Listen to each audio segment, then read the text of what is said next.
Oui, on a besoin de métaux pour construire des voitures, des maisons, fabriquer des smartphones. Et aujourd'hui, si on veut tourner le dos aux énergies fossiles en construisant des éoliennes, des panneaux solaires et des véhicules électriques, eh bien oui, il faut du nickel, du cobalt, du manganèse et du lithium. Donc pour produire tout cela, on émet du CO2. Mais cela ne veut pas dire qu'on ne peut pas trouver des solutions pour décarboner l'industrie. Chez Eramet, et nous sommes fixés comme objectif de réduire nos émissions de CO2, scope 1 et 2, de 40% d'ici 2035 par rapport à celles de 2019.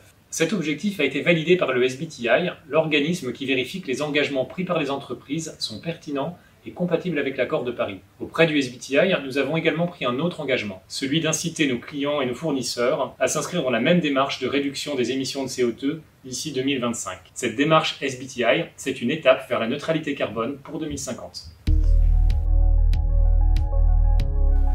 Déjà, nous quantifions et analysons toutes les émissions de CO2 sur les sites. Cela nous permet de savoir où agir et de se fixer des objectifs. Ensuite, nous intervenons sur ce qu'on appelle les émissions de scope 1 et 2. Concrètement, cela veut dire qu'on met en place des actions pour réduire les émissions directes générées par les sites et aussi pour réduire le contenu carbone de l'électricité qu'on achète sur les réseaux. On combine plusieurs types d'actions. On décarbone l'énergie qu'on consomme. On est en train par exemple de réaliser des tests en Norvège pour substituer des bioréducteurs au charbon, au coke, et on travaille à plus long terme sur l'utilisation de l'hydrogène pour remplacer le coke. On peut aussi acheter l'électricité renouvelable. Au Sénégal, nous allons construire une centrale solaire pour remplacer 22% de l'électricité consommée dans la mine par de l'électricité renouvelable et ainsi baisser nos émissions de CO2 de 22%.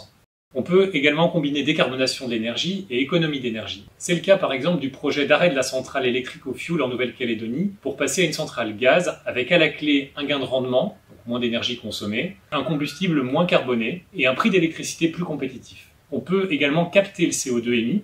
Et nous travaillons actuellement à la mise en place d'un pilote en Norvège en partenariat avec Air Liquide pour capter et concentrer le CO2 issu des gaz des fours. On travaille aussi sur la valorisation du CO2 émis par nos fours. L'idée, c'est de vendre le gaz à des clients qui l'utilisent comme intrant dans leur process.